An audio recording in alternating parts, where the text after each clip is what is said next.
Hello and welcome to another very interesting episode of In Power Health. It's a program that teaches you to have health in power and power in health. And welcome once again. My name is Alex Assing, of course, alongside Dr. Myers. That's the guru who gives us all the great information because he does his research, he has his experience, and we just want to remind you that food is medicine. We've been talking about that in many different episodes, what you can eat and how you can gain optimum health. Well, we did a program recently where we dealt with the prostate. We gave lots of detailed information as it relates to the prostate and prostate health. The gents in society were very pleased, and the women requested, that we do a program on their health, because of course there are many different conditions that women face today, health conditions, and we need to make sure that everyone stays in optimum health. So Doc, how are we going to start off helping the women today? Well, we're going to go through the same process that we did with the prostate. The prostate. For men? We have statements being made about things. We have assumptions being made, and lots of times you have to find out where the assumptions come from. Mm-hmm. Good. And I'll start by relating a little story about 20 years ago when I was practicing in Miami. Older woman came to me with her daughter. It was on a Saturday afternoon too. And it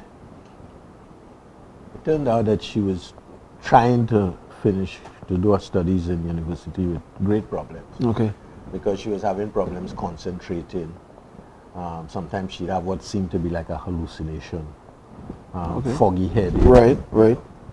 And she said that they'd been to the doctors and the doctors didn't know what was wrong. And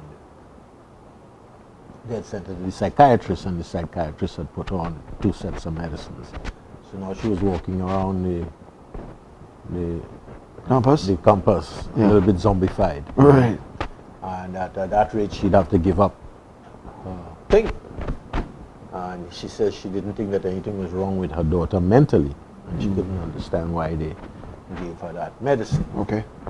So I talked to her a little bit, listened to what she said, and I had a small dark field microscope at the time, and I used to have it right on my desk. And a dark field microscope is a microscope where you don't shine the light directly through the sample.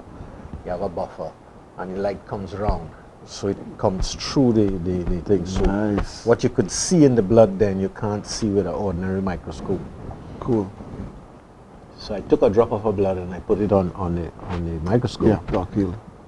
And she had a massive amount of yeast spores.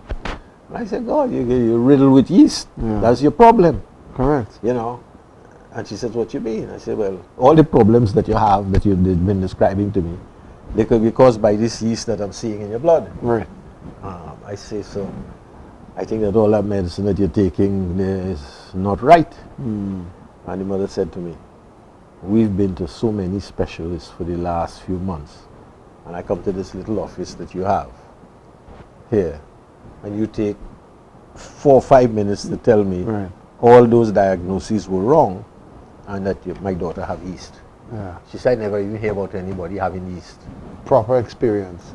And I says, well, take it to the end. What I will tell you is that you could probably get your daughter better within a few weeks and get her off all that medicine that she's on. Isn't that great? So she said, you know what you're talking about? I said, well, the microscope will not lie. She says, all right, what are you going to do? I said, well, I'm going to put her on something to start knocking out the yeast. Give her some iodine tablets, usual thing, and get her going. I said, but do me a favor. So when you're going up the US 1, so you stop in the bookshop, and there's have these little booklets on yeast. Buy one, carry it home and read it. Yeah, good idea. And you let me know what you think. So about 3 hours later in the night, about 8:30, she rings me at home and she says, I bought 2 of the books, 2 little booklets. She said, my daughter have almost every single one of the symptoms. Right.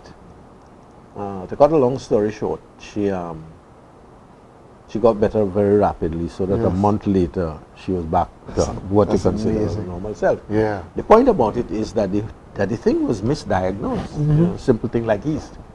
And the point I'm making is that I came to Trinidad and I'm practicing, and I see the same thing here quite regularly, where a person has yeast, and you know, what are the things that happens when you have a yeast infection, especially a fairly mild one that kind of comes and goes without Right, you paying right. too much attention. How do you identify it as yeast? Yes.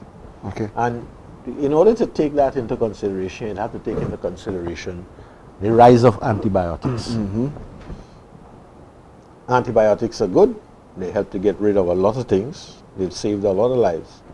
But they have a side effect, and the side effect is that being that they are products of mold, and mold are very self-supporting, they tend to destroy a lot of the good gut bacteria that we have. Right.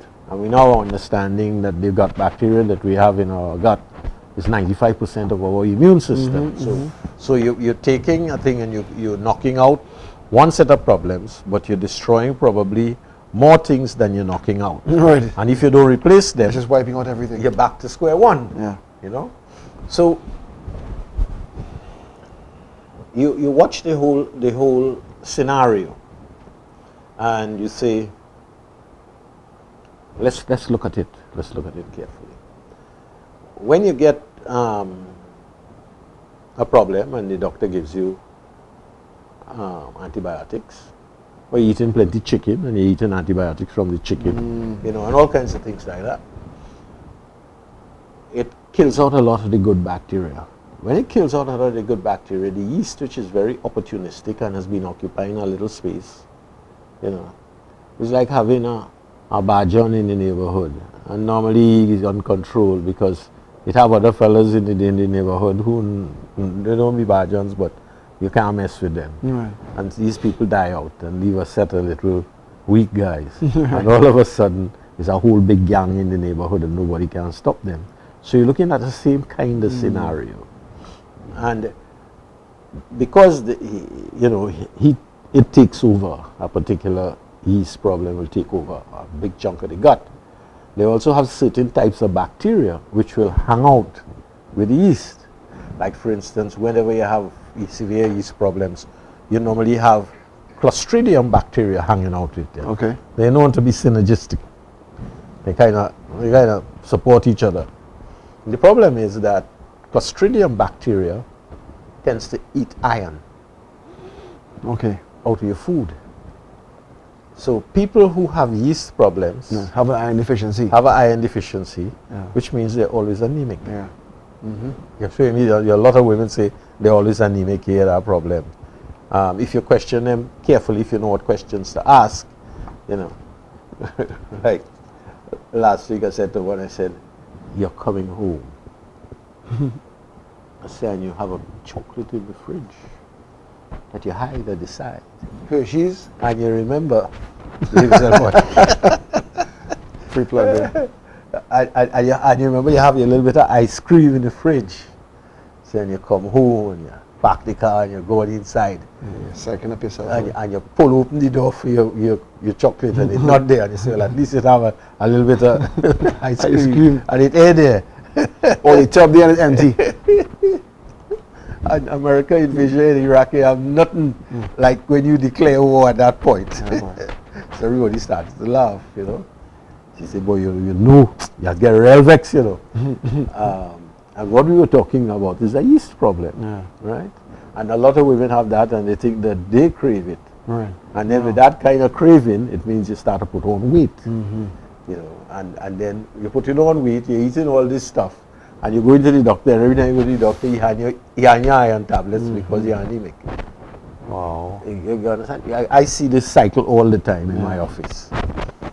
So, you say, all right, what is it happens that causes this kind of problem, and how does it go right through the whole system?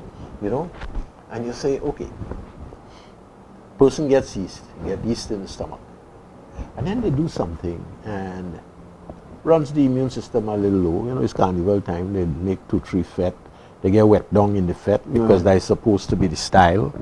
And that knocked the immune system. Of course. But they're having fun, right? Well, that's the norm. And she gets a yeast infection.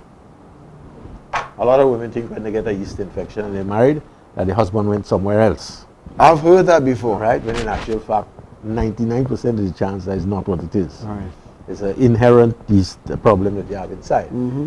So you get the yeast infection, and of course you go off and the doctor gives you antibiotics, which will clear it up a little bit, and then make it expand even more viciously. Of course, of course. So you're running this thing.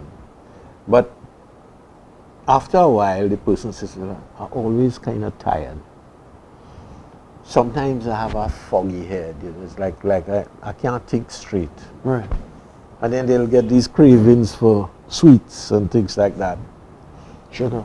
And then when coming up close to the periods, what? Week and a half. Yeah. I know, right? It's like Dracula in boy. Get out of me. Crazy. You know, I know. And everybody says, well, you know, that's she time. Don't bother her. Now, that has nothing to do with the person. Right. Okay. That is the bug in control of the person. You know? So, that is how it starts. And then, sometimes she misses a period. And when she misses a period, she gets a little worried and she realizes she's not pregnant or anything, it's just she missed a period. And she might miss 2 and then one come. And when that one come, it come and she bleeds heavy. And she cannot understand that. She changing pads like in a rate. And on top of that, she's a little bit anemic. Yes. So she finds she can't concentrate too good. And she didn't have the energy to do the housework. And all those you are know, sure signs. like the whole world thing in, and a depression begins to kind of settle in. And I'm sure you must have a lot of women sitting along saying, "Be talking about me," Yeah. right? And you go to your doctor, he know? says, "Oh, you're anemic," and you give you iron tablets, you know. And that is not the problem. No. The problem is, and I could never understand What causes the anemia? why a lot of doctors misunderstand a common simple yeast problem. If she gets to a point where she's not sleeping too well, her periods are irregular, and it's like she start hearing voices. Hello, Lord. Off to the psychiatrist. Oh, you're hearing voices? Hearing voices? Yeah, we You're are crazy. Yeah. Take that. And take that to sleep. All of them are what I call zonkers. Yeah. Right? when you get up in the morning, it's better you didn't get out of bed at all. Yeah. You're zonked. Wow. So you say, what happens? What happens inside there that causes all these problems? And then you find out that the yeast in the gut can plug into the nervous system and literally demand the kind of food that it wants. You know, I was reading that the other day in a scientific That's real awesome. thing. And I say, whoa, this is even more, you know, weird than you think. And we're not talking about a total penetration of yeast through the whole system, which gets really terrible. We're talking about just a person having a yeast problem and it has gone down into the reproductive system. Now it goes down into the reproductive system, yeast and sugar is estrogen. So you get more estrogen. So as you begin to get more estrogen, sometimes you could even get some dihydrotestosterone via the aromatase. Yeah, remember we were talking about that? Right. So she get up one morning and notice that it's like she want to grow a beard. Little pieces of hair coming out. Okay. You know. Okay. And her boobies looking like they're a little bit bigger than normal, you know. And after a while, feeling like it have a little fibrous lump in there. Now, the thing that would prevent that or minimize that would be a good intake of iodine, because iodine is very strong antifungal. Okay. And the body tends to use iodine in the breast. It tends to use iodine in the reproductive system. Part of which is to keep that system working properly. Now, most of us don't eat a lot of seaweed. We're not like the Japanese where we have sushi with seaweed wrapped around the rice. So we always eating healthy, so that we have a lack of iodine. So you have a lack of one of the most potent fungal fighters in your body. Once you don't have that, then the yeast going up, getting up into the breast, begins to make the breast fibrous. It's going to move all over the place. Right? So as it makes the breast fibrous, they say, oh, you have fibrositis, your muscle getting this lump. Yeah. You go to the doctor, he says, oh, that's all right, and there, if it gets bigger, we'll cut it out. Okay. Right? Wow. If you go a few years and you get up one morning and it kind of hurting, and you check it and it kind of warm, you go to the doctor and he says, we have to biopsy it. Because if you have a lump in your breast, it means that the oxygen and the flow of nutrients and all that is impaired. And since it has most of the time a fungal origin, and fungus is part of cancer, Right. that combination means that sooner or later that fibrous It's gonna breast turn stands cancerous. a chance of going cancerous. Right. And the trouble is there are a lot of things that melt it. Just plain iodine over a long period of time will melt it, because it will break up the fungus in the system and go. Now, up in the 1980s, you used to have iodine in bread. Yeah. Okay. You talked about that, yeah, for real. Yes, and then the Bakers Association in the States say we ain't putting any more iodine, we put in bromide, which is similar to iodine in its molecular structure and vibration, But not as pure. but it doesn't kill fungus, right? So they changed the iodine for bromide. I was reading a book on cancer once. A guy told deals with breast cancer patients all the time, and he says lots of times when a breast cancer is running rampant and you're treating the person and say they have some sweat on them, and you took a spatula and you pulled it off, Right. and you smell it. You smell the iodine? You smell the bromide, Oh, the bromide, sorry. Okay. because the breast collects the bromide instead of the iodine. Okay. You understand? Okay. We're stepping into another cacophony of errors again in this system. On top of that, you go to your doctor, you tell him, I'm feeling fluggy headed, I think my periods ain't coming regular, and you send you for ultrasound. You come back and says, you have polycystic ovaries. In other words, the fungus has started doing its own thing. The only thing that grows lumps in your bodies or that kind of thing is fungi. And then he says to you, but don't worry about them because they're kind of small. Oh, don't worry about them. Yes. They're just little They guys. might go away. So I have patients going, say, well, my doctor says it's all right, don't worry about them, they're small. Hey, why didn't he say, take a little Lugol solution of iodine for the next 6 months and get rid of them? Well, that's what I was hoping for. Right? So you understand how we're going downhill very slowly and very simply. Okay. Now, when you have yeast makes more estrogen. When you have more estrogen, it begins to imbalance the estrogen progesterone in the system. Next thing is you begin to bleed very heavily. Yeah. When you do have a period, you bleed so much you can't go to work sometimes. They put you on birth control pills Right. to try and get the bleeding to stop. But the birth control pills is for a whole heap of things. It have a whole lot of other things inside it, Right. beside the progesterone. I've often wondered why you don't just say, hey, take this progesterone cream, put it on here, take a little iodine, knock out the yeast, re-establish the balance between the estrogen and progesterone. So after a couple of months of using the progesterone cream, the whole thing goes back to normal. If they knew. Right? So you stop and you say, we're doing the same thing again. So we're dealing with that. When you're dealing, you say, we're dealing with pesticides. The pesticides in the woman has the same effect as the pesticides in the men. It will open that aromatase pathway and it will make more estrogen, and with more estrogen, is more chances of cancer. So because the breast is so susceptible, because it's susceptible to fibrosis, you need a store of iodine in there to help keep it healthy. Correct. The other thing about it is that with the lack of iodine, the thyroid goes unhealthy. I was wondering when you were going to mention the thyroid. When the thyroid goes unhealthy, the thyroid hormone that does a whole host of things, including keeping your weight down and keeping your cholesterol down and all kinds of things, that goes out of whack. So you now start to get fat. Yeah.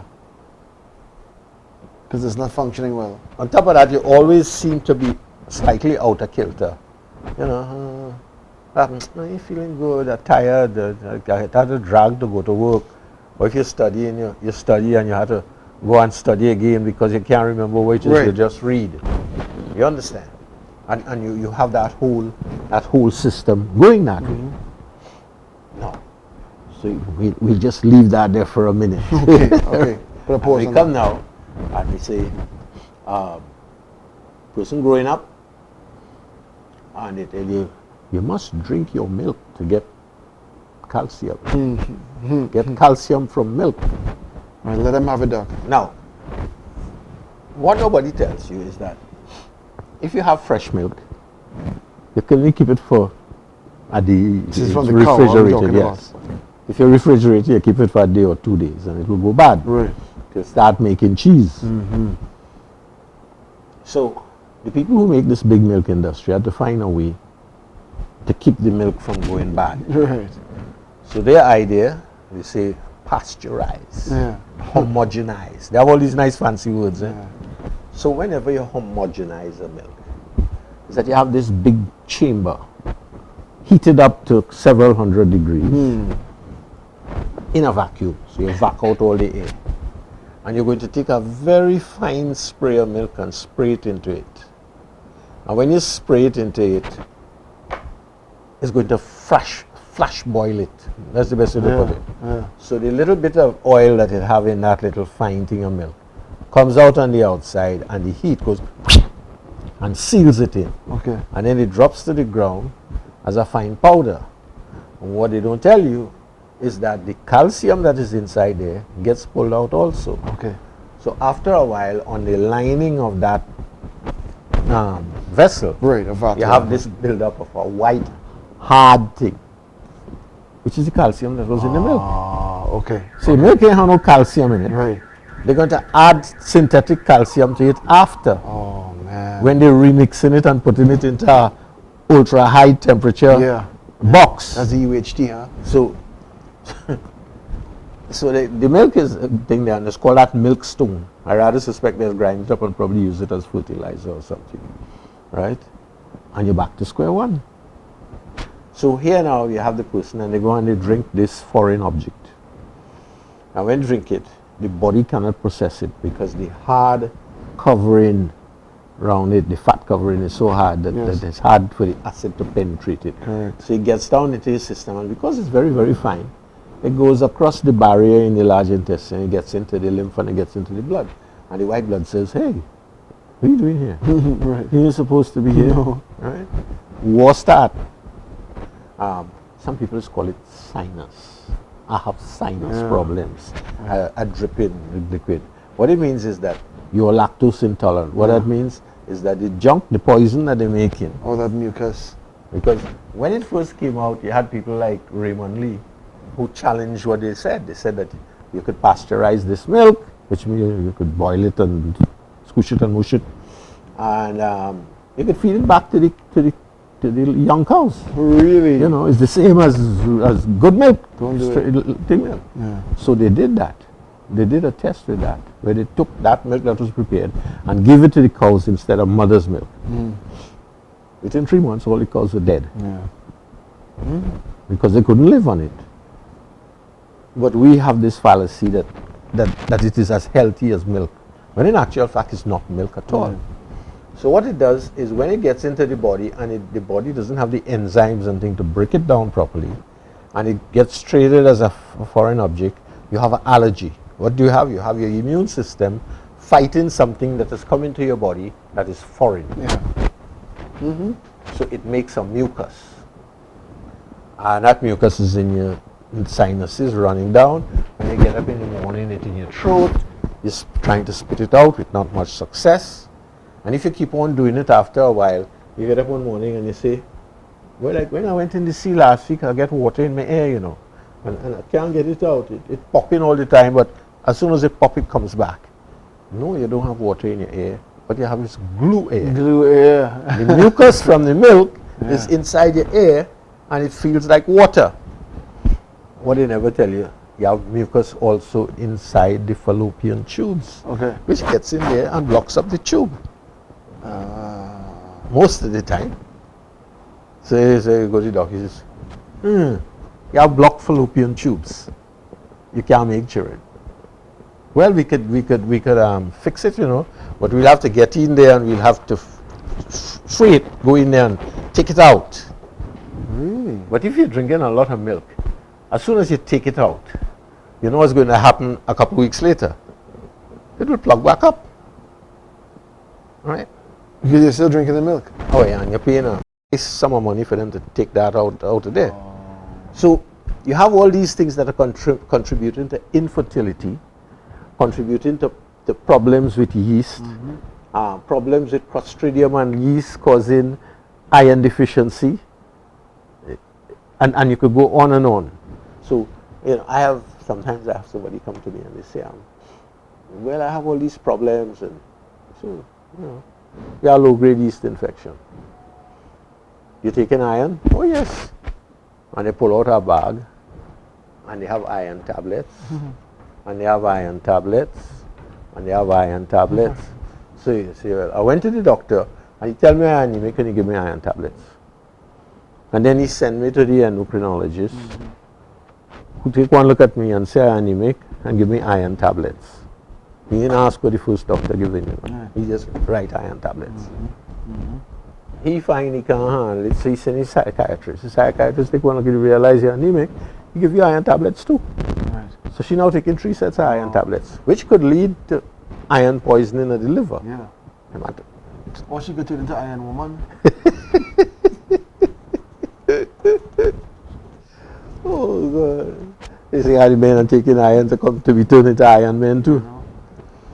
Aye. What a problem. So you now have heavy bleeding, irregular periods, blood stasis, formation of cysts, followed eventually by formation of fibroids. Now, Fibroids. because cysts are from yeast, sometimes you go to the doctor and the doctor says to you, we shall give you metformin. It's good for taking down cysts. Yeah. I don't even know what that is. Metformin is one of the medicines they give you for diabetes. It's very good at dropping your sugar. Okay.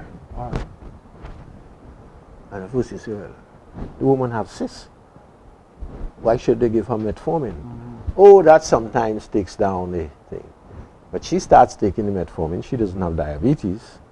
So she starts wanting to pass out on herself all during the day, because when she takes the metformin, it drops her sugar. That is what they're telling you to do. The doctors are trying to starve the sugar out of the system so that the sugar drops low and the cysts don't have anything to feed on, and so it gradually dissipates. Yeah. But in the meanwhile, you want a whole heap of running hypoglycemic all the time. So you realize that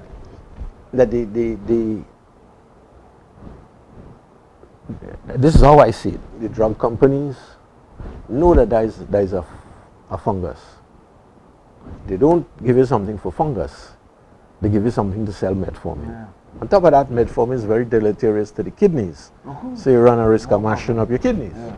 And so you take that, and after 6 months, it don't work, because mid-morning, you like to snack on chocolate because you have yeast problems. So you're taking metformin, and you're taking metformin for no reason, because you're eating the sugar faster than the metformin to get it out of your system. You understand the whole craziness that goes on? Where you're coming from. Right. So you have that whole aspect. And then on top of that now, you turn around and you're cooking with hydrogenated oil, which now starts shutting down the efficiency of the whole sugar handling system in the body. Yeah. So your body starts making more insulin. When your body starts making more insulin, it puts more pressure on the system, which puts more pressure on your adrenals, which causes the Kidneys?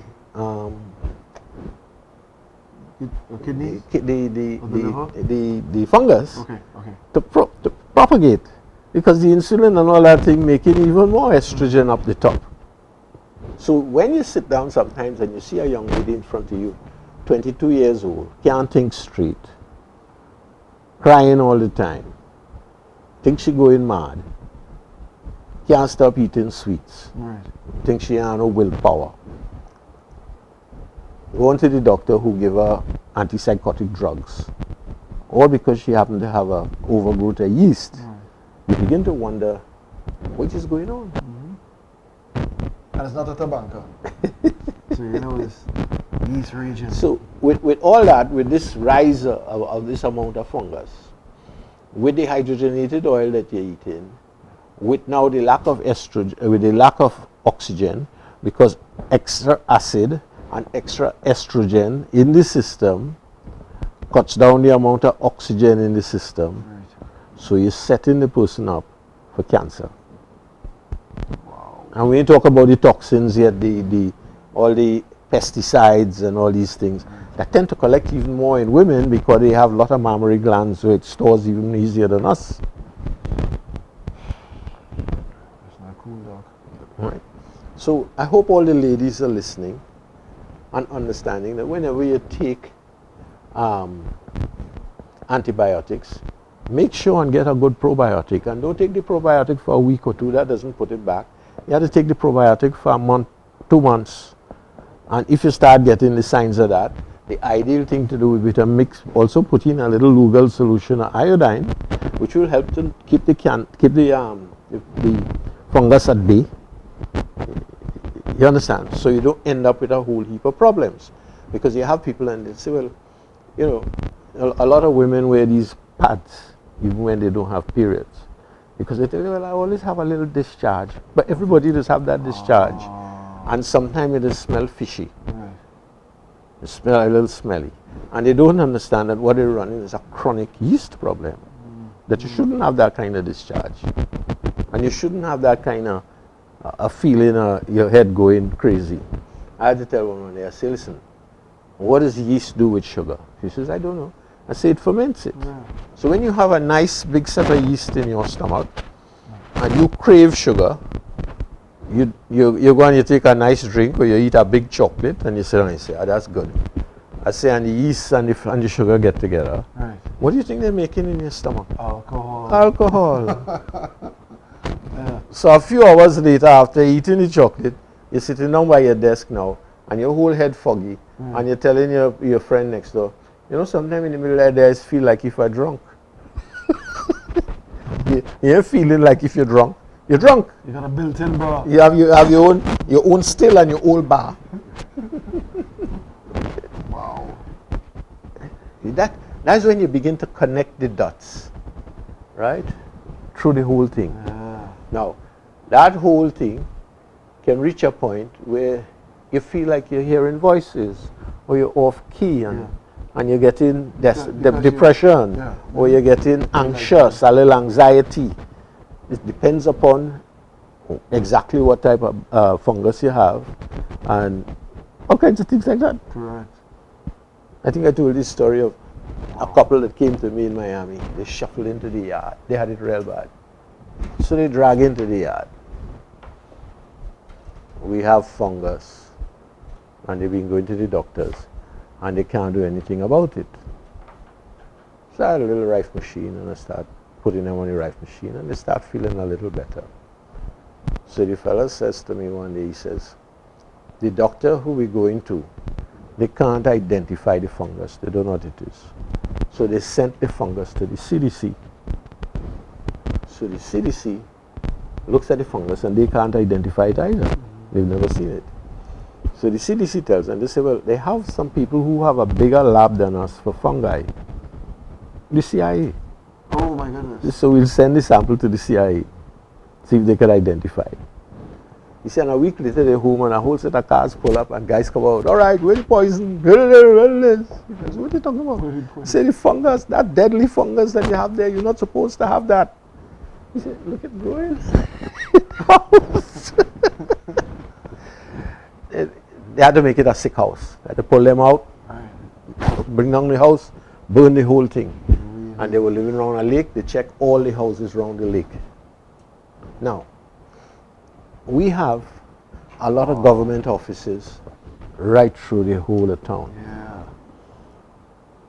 And they don't service the air conditions. Okay. Oh, so that mold is going to be growing in there. And it have molds. Yeah. Now, molds are fungi.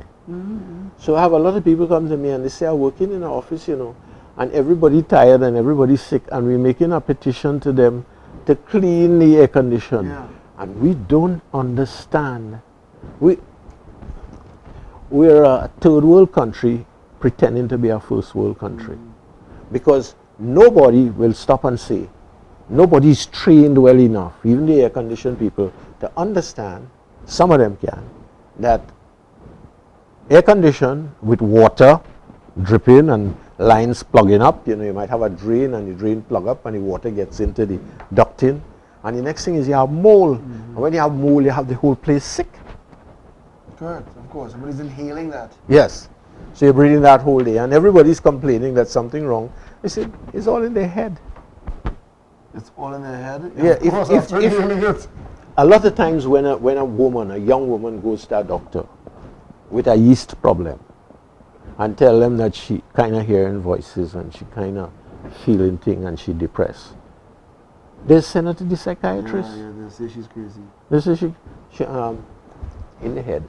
Send her to the psychiatrist. Yeah. And since the psychiatrist get her, psychiatrist give her thing for in the head. So a fair proportion of people who have simple things like a yeast problem end up getting misdiagnosed. Yeah. Especially with women. You know. Wow. Doc, you know what you're saying there? Yes. Oh my goodness. We're talking about the vagaries of the society. So, whenever you hear the government saying, oh, we're going to have a health conference, I always say, I wonder if before the health conference, they say, all right, this is going to be health month. So we're going to check all the air conditioned units, we'll clean them up. If it have fungus in there, we'll bring in the people with the big ozone machines. Right. Over the weekend, the CIA.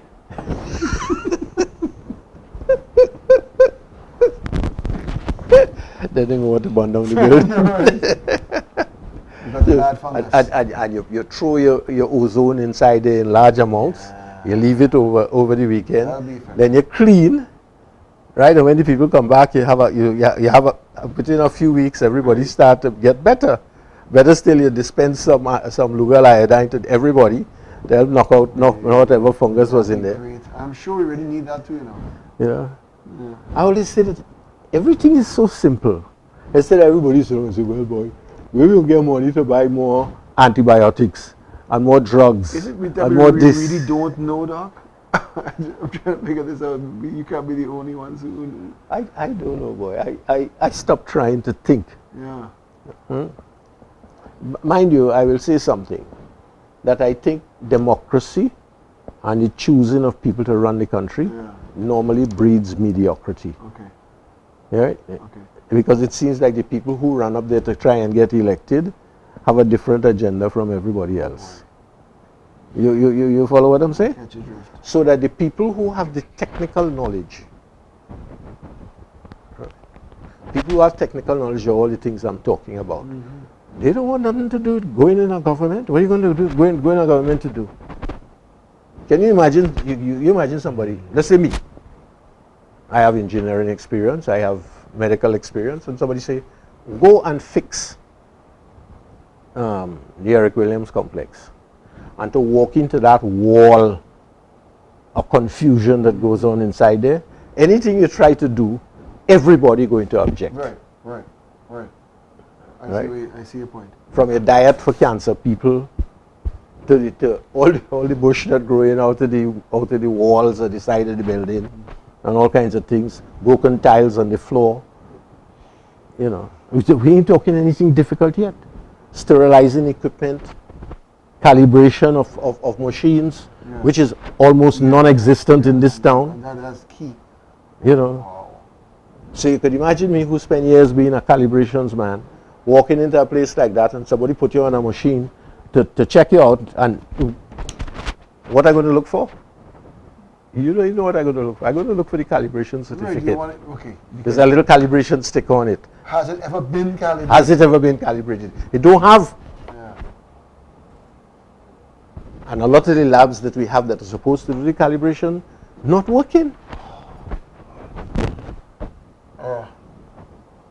So we have a technical society that operating like if it was a Chinese shop 100 years ago. So it could never work. Wouldn't be accurate. Could never work. And then what everybody does is they cover it up. And everybody put on the suit and tie and say, we're going to have a health commission. And all the doctors and everything go down and they sit down and they chat with each other and they eat in the Hilton or somewhere about. And they shake hands with everybody and they go off next thing. We had a good conference. And everything just keeps going down. Focus on health now. Right. So the real focus is, so that's why we sit down here and we make all these connections. Because if you begin to understand that all these little things are what make you sick, sure, we have a lot of things that save our lives. We have a lot of things that do well. But we're not trying to stop the thing. We shouldn't be having 20 prostate operations every day, right? Or 20 fibroid operation every day. What we should be doing is banning the pesticides and making sure we have good probiotics and making sure that you have people on the radio telling you how to eat properly and how to put back the gut bacteria and all that. Sure, you're using your antibiotics, but how to use it, and train your doctors in how to use nutrition and probiotics and all these things. A friend telling me, he said, I went to school for 8 years in university. I am now not an expert, I am an expert of an expert. He said, and the most amount of nutrition I had in school is half an hour. So you don't know how the body operates nutritionally? So you have craziness. You have craziness. No. And I think the cameraman is doing us that. Yeah? Yes. Is he craziness too? Is that craziness? Craziness in time. Wow. Okay. You're stunned, eh? Yeah, well, actually, you see, look at the great depth we went to. And we broke it down and we explained everything, went to the source. That's what a health conference really should be. That's what it should be. That's what it should be about. That's what it should be. Any health conference. Yes. Wow, so we just had a little health conference right Yeah, we have a health conference. What it should be. Yeah. Where it should be heading, you know? This is the Qigong practice of the 8 brocades, or Ba Duan Jin. We start in a standing meditation, left hand over right for women on the Dantian, men reversed, right hand over left. Centering, breathing, quieting. The 8 brocades are named after the silk brocades, suggesting a feeling of smooth, silken movements. The first is for the triple heater. 2 hands support the heavens. The arms reach up, fingers interlace, and then the palms turn towards the sky. As you exhale, the arms begin to slowly float out and down. This repeats. Inhale, gathering from in front of the body. Fingers interlace about the level of the forehead. The palms extend overhead. Exhaling, the arms slowly again release out, clearing and releasing. This is an excellent practice for reducing stiffness in the shoulders, and it also improves blood circulation. The second practice we'll do is for the stomach and spleen. The left hand exhales down and the right hand presses apart. The 2 palms are opposing directions. Then you inhale and change your arms out. So now your right hand presses down and your left hand presses up. On an in-breath, the arms exchange. And on the out-breath, the two hands press apart as though you're pressing two objects that are quite heavy apart from each other. Inhalation, exchange the arms. And again, exhale about the level of the ribs and the level of the ears. The two hands press apart. Continue and repeat. The arms alternate and exchange. Exhaling, the arms press apart. This is very good for the stomach and spleen. It tones the core. And it's called raising the hands to condition the stomach and spleen. 调理脾胃丹举手 in Chinese. For the third brocade, we step the feet wider apart in what's known as horse stance. Inner elbows come together, hands make soft fists, and then exhale, draw the left hand open in an L shape, drawing the right hand back away from that.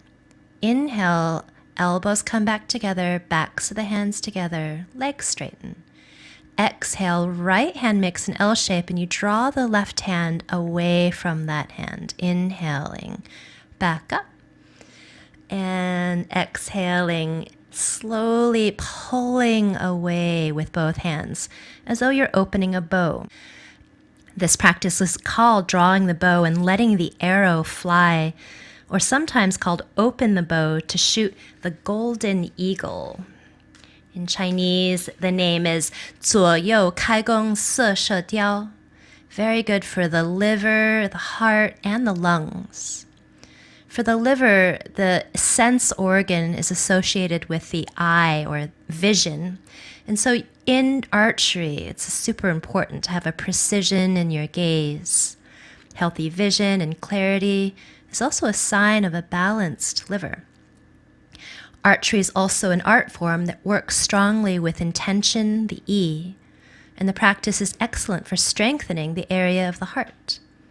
The Chinese character for yi is formed using the radicals for the heart, the sun, and the verb to establish or stand. The fourth brocade is called Looking Back to Eliminate 5 Fatigues and 7 Illnesses, or sometimes called The Wise Owl Turns Its Head to Eliminate Fatigue. Start with the feet apart. Exhale, turn your head to one side, simultaneously open your palms and arms. Inhale back to center with the head and the hands. Exhale, turn the head the other way, and again, open the arms and the hands out. Repeating this. Inhale, head turns to center, hands turn to center. Exhale, palms open out, head turns out. I like to take a soft bend of the knees as I inhale and also turn the palms towards the earth. Exhaling, the head turns and the palms turn out, legs straightening. Continuing like this, allowing the head to turn from side to side, like an owl might. Very common to have tension in the neck and shoulders, particularly in these days and ages when we sit in front of computers a lot or carry heavy things on our shoulders. So this benefits the shoulders tremendously, particularly a muscle called the sternocladiomastoid, aiding our fatigue and improving our overall ability to feel release through the neck and shoulders. Again, finishing this with a clearing of the hands, releasing and letting go. This next practice starts with the legs in horse stance. So step the feet wide apart, bend the knees. Exhale towards the right leg, swing the head and chest around to the left leg, and then inhale the heart and head up. Exhale over towards the leg again, and then swing the body around towards the right leg. Inhale, the heart, head, rise up. Repeating, exhale towards the right. Slowly migrate around to the left thigh and leg, and inhale, come up. Continue this sequence, which is called, interestingly, bending over, wagging the tail, to calm heart fire. This is a translation from Kenneth Cohen, a Qigong teacher. Also, sometimes this is called swing the head and tail to eliminate heart fire. Heart fire is 心火. And what this benefits is indeed this feeling in the heart sometimes when it's overexerted, a feeling of being burnt out or out of control. And ideally, the heart fire is burning beautifully, soft, warm light. A sense of kindness and harmony is developed when the heart fire is in balance. And this is a sense of harmony within you and around you. A feeling of balance and ease within the self can also improve relationships with others. This next one, the hands start on the lower back and kidneys. Trace the fingers down the backs of the legs, and then inhale, start to draw up the inner legs, tracing to the inner groins, but where the body, torso starts, float the hands off the body and up towards the sky. And from the sky, draw down some essence and spirit filling into the body. Take an in-breath again. And then hands draw to the lower back. Exhale, trace the hands down the backs of the legs. This is the urinary bladder line. As you inhale, trace up the inner legs, the kidney meridian line, about where the groins are. Float the hands off the body. Reach upwards towards the sky. As you exhale, draw down from the sky essence and spirit. This is what the sky, the heavens, is believed to give our form. Again, inhale, and then take the hands to the lower back. Exhale, draw the hands, tracing the backs of the legs and down. Coming up, the inner legs, inhale, gather from the earth what feeds and nourishes the body, the blood and bones. Take the hands up overhead towards the sky. Draw from the sky things that support the spirit and essence filling into the body. This practice is called 2 hands climb the legs to strengthen the kidneys. 两手攀脚骨肾腰. Very good for the Jing or essence. Healthy kidneys help regulate our energy that we use daily as well as through a lifetime. It relates to the element of water, which when in balance can give one more tenacity, inner strength, a sense of belonging, and an understanding of our origins. It relates to stillness, silence, ease. When in balance, we get that sense of greater quietness and stillness, even if we're active and busy. For example, if you're running a marathon or in a boxing match, you still possess an inner silence, a quietness and ease within the strength and perseverance you need to continue. Now, this next brocade, the 7th one, is sometimes called punching with an angry gaze to increase strength. Feet step apart, and you exhale your right palm in a fist forward. Inhale, draw that hand back, elbow bends, change out the arms, exhaling the left hand forward. Inhale, the palm turns back up, the fist turns up, and as you exhale, the palm fist turns forwards and down. Again, I'm bending my knees up and down a little bit. It feels good to add a little bit of movement for the knees and hips here, I find. This practice is particularly good for the liver. The liver can express anger, and anger can be both healthy and unhealthy. This practice works to create a sense of appropriate balance in the liver so that anger, when it does manifest, expresses itself in a healthy, appropriate way. This is also really good for reducing stress and strengthening concentration. Good for prevention of arthritis through the hands, the wrists, the elbows.